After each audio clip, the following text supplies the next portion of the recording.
नमस्कार दोस्तों, धीरज online study में आप लोगों का स्वागत है। दोस्तों, आज के वीडियो में हम लोग भारतीय अर्थव्यवस्था से संबंधित मोस्ट इम्पॉर्टेंट क्वेश्चन पर डिस्कस करेंगे जो आपके आगामी परीक्षा के लिए महत्वपूर्ण है। तो आइए वीडियो प्रारंभ करते हैं। और आज का पहला प्रश्न है कि भारत में गरीबी हटाओ का नारा किस पंचवर्षीय योजना के अंतर्गत दिया गया था? और सही जवाब हो जाएगा 5वीं पंचवर्षीय योजना के अंतर्गत। देखिए, गरीबी हटाओ का नारा 5वीं पंचवर्षीय योजना में दिया गया था। और 5वीं पंचवर्षीय योजना 1974 से 1979 तक था। और इस योजना का उद्देश्य गरीबी उन्मूलन के साथ आत्मनिर्भरता प्राप्त करना था। ठीक, अगला क्वेश्चन है, राष्ट्रीय कृषि सहकारी विपणन संघ का संक्षिप्त नाम क्या है? और सही जवाब हो जाएगा नेफेड। देखिए, नेफेड का फुल फॉर्म क्या हो जाएगा? National agricultural cooperative marketing federation of India. इसका हिंदी क्या नाम हो जाएगा? देखिए, भारतीय राष्ट्रीय कृषि सहकारी विपणन संघ। देखिए, नेफेड की स्थापना कब हुई थी? 2 अक्टूबर 1958 को हुई थी। ठीक, अगला क्वेश्चन है, स्वतंत्र भारत का पहला बजट 26 नवंबर 1947 को किसके द्वारा प्रस्तुत किया गया था? सही जवाब हो जाएगा R.K. षणमुखम चेट्टी। देखिए, स्वतंत्र भारत का पहला बजट 26 नवंबर 1947 को भारत के पहले वित्त मंत्री R.K. षणमुखम चेट्टी ने प्रस्तुत किया था। ठीक, देखिए, चेट्टी एक राजनेता और अर्थशास्त्री थे। देखिए, भारतीय संविधान के अनुच्छेद 112 के अनुसार भारत के केंद्रीय बजट को वार्षिक वित्तीय वितरण के रूप में उल्लेख किया गया है। ठीक, अगला क्वेश्चन है, रेशम के उत्पादन में भारत में प्रथम स्थान किस राज्य का है? और सही जवाब हो जाएगा कर्नाटक। देखिए, भारत विश्व में रेशम के उत्पादन में दूसरा स्थान है, जबकि प्रथम स्थान किस देश का है? चीन का है। ठीक, देखिए, कच्चा रेशम बनाने के लिए रेशम के कीटों का पालन क्या कहलाता है? सेरीकल्चर कहलाता है। अगला क्वेश्चन है, गुरुपाद स्वामी समिति का संबंध किससे है? और सही जवाब हो जाएगा बाल श्रम से। देखिए, सन 1979 में बाल मजदूरी को खत्म करने के उपाय के रूप में गुरुपाद स्वामी समिति का गठन किया गया। ठीक है, देखिए, इस समिति ने बाल श्रम से जुड़ी सभी समस्याओं का अध्ययन किया। ठीक, देखिए, इस समिति ने सुझाव दिया कि बाल मजदूरी पर प्रतिबंध लगाया जाए। अगला क्वेश्चन है, किस समिति ने कृषि जोतों पर कर लगाने की संस्तुति की थी? और सही जवाब हो जाएगा एन राज समिति ने। देखिए, एन राज समिति ने कृषि पर टैक्स लगाने की सिफारिश की थी, लेकिन उस समय की सरकार ने यह सुझाव मानने से इनकार कर दिया था। अगला क्वेश्चन है, भारत में प्रथम कृषि विश्वविद्यालय की स्थापना कहाँ हुई थी? और सही जवाब हो जाएगा पंतनगर। देखिए, भारत का प्रथम कृषि विश्वविद्यालय की स्थापना 1960 में पंतनगर उत्तराखंड में की गई थी। ठीक है, देखिए, इस विश्वविद्यालय का नाम गोविंद बल्लभ पंत कृषि एवं प्रौद्योगिकी विश्वविद्यालय पंतनगर है। अगला क्वेश्चन है, बैंक दर क्या है?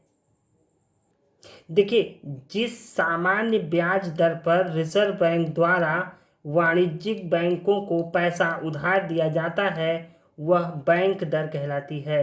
ठीक,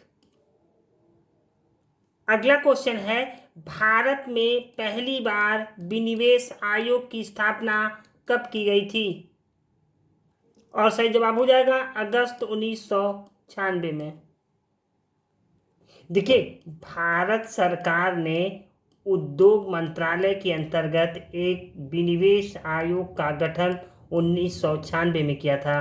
ठीक है, देखिए, भारत में सरकार द्वारा सार्वजनिक उपक्रमों में सरकारी हिस्सेदारी को बेचने की प्रक्रिया को विनिवेश कहा जाता है। ठीक,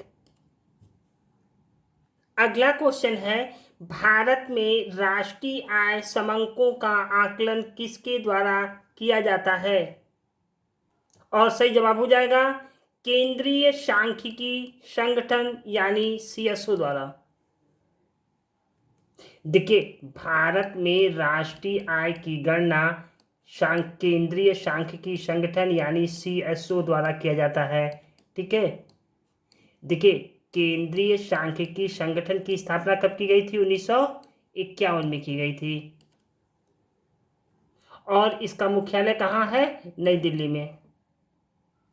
अगला क्वेश्चन है, भारत में जनसंख्या वृद्धि के संदर्भ में कौन सा वर्ष महान विभाजक वर्ष कहलाता है? और सही जवाब हो जाएगा वर्ष 1921। देखिए, वर्ष 1921 के साल को जनसंख्या वृद्धि के संदर्भ में महान विभाजक वर्ष कहा जाता है।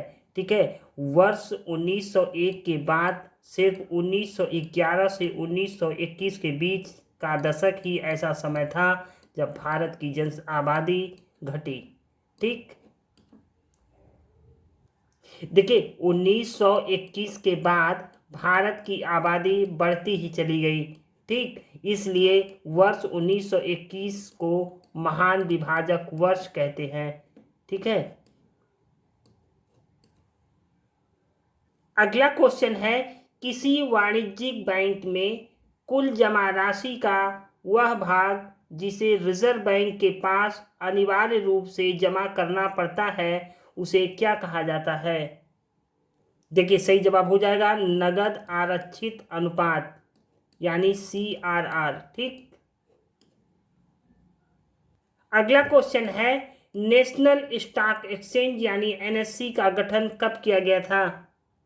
और सही जवाब हो जाएगा नवंबर 1992 में।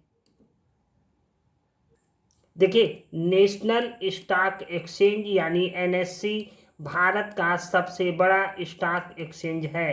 ठीक है, देखिए, इसकी स्थापना वर्ष 1992 में की गई थी। ठीक,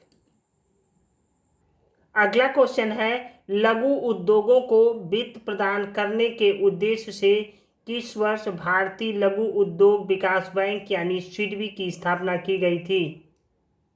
और सही जवाब हो जाएगा वर्ष 1990 में। देखिए, सिडबी की स्थापना कब हुई थी? 1990 में। और सिडबी यानी लघु उद्योग विकास बैंक। ठीक, और इसका फुल फॉर्म हो जाएगा सिडबी का small industries development bank of India. ठीक,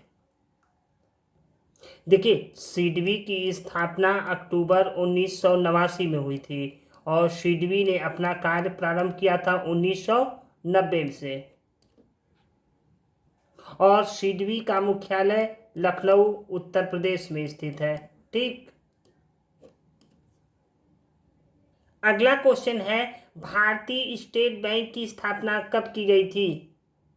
और सही जवाब हो जाएगा 1 जुलाई 1955 को। देखिए, 1 जुलाई 1955 को इंपीरियल बैंक का नाम बदलकर स्टेट बैंक ऑफ इंडिया रख दिया गया। ठीक है, और इसका मुख्यालय कहाँ पे है? मुंबई में स्थित है। अगला क्वेश्चन है, अधिक बेरोजगारी किस क्षेत्र में पाई जाती है? और सही जवाब हो जाएगा कृषि क्षेत्र में। अगला क्वेश्चन है, विश्व बैंक की उदार ऋण प्रदान करने वाली खिड़की किसे कहा जाता है? और सही जवाब हो जाएगा अंतर्राष्ट्रीय विकास संघ यानी IDA।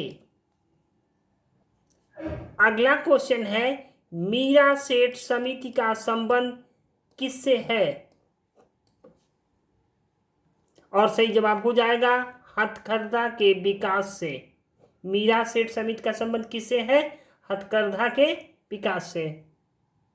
अगला क्वेश्चन है, बैकवास प्रभाव शब्द का प्रयोग सर्वप्रथम किसने किया था? और सही जवाब हो जाएगा गुनारमिंदर। देखिए, बैकवास शब्द का प्रयोग सर्वप्रथम गुनारमेंडर ने अपनी पुस्तक अंतर्राष्ट्रीय व्यापार सिद्धांत में 1957 में किया था। ठीक। अगला क्वेश्चन है, R.N. मल्होत्रा समिति किस क्षेत्र में सिफारिश की थी? और सही जवाब हो जाएगा बीमा क्षेत्र से। देखिए, R.N. मल्होत्रा समिति का संबंध बीमा क्षेत्र से है। ठीक है। देखिए, R.N. मल्होत्रा भारतीय रिजर्व बैंक के पूर्व गवर्नर थे और भारत सरकार ने 1993 में बीमा क्षेत्र में सुधारों के लिए इस समिति का गठन किया था। ठीक। देखिए, इस समिति ने सिफारिश की थी कि निजी कंपनियों को बीमा क्षेत्र में प्रवेश की अनुमति दी जानी चाहिए। ठीक। अगला क्वेश्चन है, किस अर्थशास्त्री ने भारत में पहली बार वैज्ञानिक रूप से राष्ट्रीय आय का अनुमान लगाया था? देखिए, सही जवाब हो जाएगा BKRB राव 1931-32 में। देखिए, भारत में पहली बार वैज्ञानिक रूप से राष्ट्रीय आय का अनुमान BKRB राव ने 1931-32 में लगाया था। ठीक है। देखिए, जबकि स्वतंत्रता से पूर्व राष्ट्रीय आय के अनुमान का प्रथम प्रयास दादा भाई नौरोजी ने 1868 में किया था।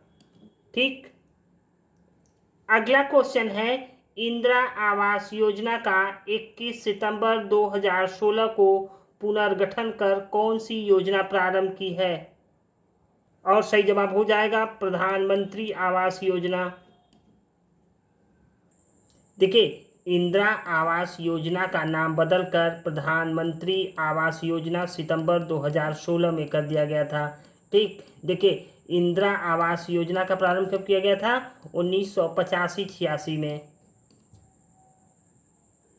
देखिए, यह योजना ग्रामीण भूमिहीन रोजगार गारंटी योजना का ही एक रूप है। ठीक है। और इस योजना का उद्देश्य ग्रामीण क्षेत्रों में रहने वाले लोगों को आवास प्रदान करना था। ठीक। देखिए, इस योजना में केंद्र व राज्य सरकार दोनों 75-25 के अनुपात में धन वितरित किया जाता है। ठीक। दोस्तों, ये रहा आज का अंतिम प्रश्न। ये वीडियो आप लोगों को कैसा लगा? अच्छा लगे तो लाइक, शेयर, सब्सक्राइब और कमेंट जरूर करिएगा। Thank you for watching.